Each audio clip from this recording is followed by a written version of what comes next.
Hi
friends, మీకు ఈ ముగ్గు నచ్చిందా?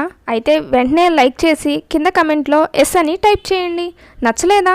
అయితే నో అని టైప్ చేయండి. కానీ సబ్స్క్రైబ్ చేసుకోవడం మాత్రం మర్చిపోకండి. Thank you.